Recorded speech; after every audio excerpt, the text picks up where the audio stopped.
Je m'appelle Sébastien Fèvre, je suis de formation d'ingénieur, issu de la Fédération de recherche CNRS FC Lab. J'ai été un des acteurs principaux de la naissance de la première flotte de véhicules à hydrogène pour la Poste, dans le Nord-Franche-Comté. Ma motivation pour devenir entrepreneur, elle est née en fait lors de mes études, où j'ai assisté à plusieurs conférences sur l'entrepreneuriat. Donc j'avais déjà ça dans un coin de ma tête, et en fait l'opportunité s'est présentée il y a de ça 3 ans, où plusieurs chercheurs de la Fédération de recherche sont venus me présenter un projet de création d'entreprise et m'ont demandé d'en être le porteur. Et c'est là que l'aventure a commencé. Et donc nous avons créé la société H26 en 2017. Alors l'entreprise H26, elle a pour cœur de métier la fabrication et la conception de groupes électrogènes innovants, en fait, qui vont fonctionner avec comme combustible l'hydrogène.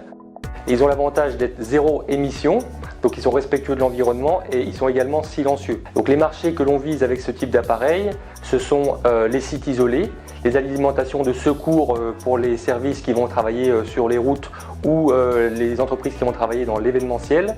Et il y a également un marché très porteur qui est la production décentralisée d'énergie, mais également décarbonée, où là on a besoin de l'hydrogène pour stocker les énergies renouvelables. Nos clients sont principalement donc des industriels qui ont pour volonté de réduire leur empreinte carbone, mais également d'être autonomes en termes de besoins énergétiques.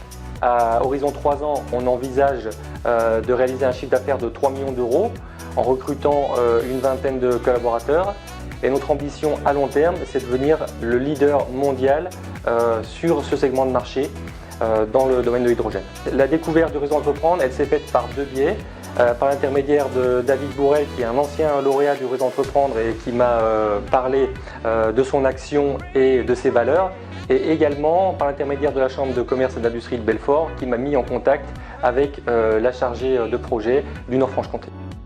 Dans la construction de mon projet, j'ai reçu de nombreux conseils par des entrepreneurs du comité d'engagement et également pour la préparation de ce comité d'engagement, où là ça m'a permis d'améliorer encore le projet et de me poser les bonnes questions avant de créer la société. Donc quand on sait qu'en fait il y a un taux de réussite plus important par les projets qui sont suivis par le réseau Entreprendre, c'est également très encourageant et rassurant pour le chef d'entreprise qui démarre. Sachant que nous, en fait, on s'engage sur un marché international où il y a beaucoup de concurrence. Lorsque j'ai commencé à travailler sur le projet, il y a quelques années, j'ai trouvé une citation dans une papillote lors d'un repas de fin d'année qui était « L'art d'être tantôt audacieux et l'art d'être tantôt très prudent, c'est l'art de réussir ». C'est une citation de Napoléon et depuis, elle est scotchée sur mon écran de bureau et je la consulte tous les jours.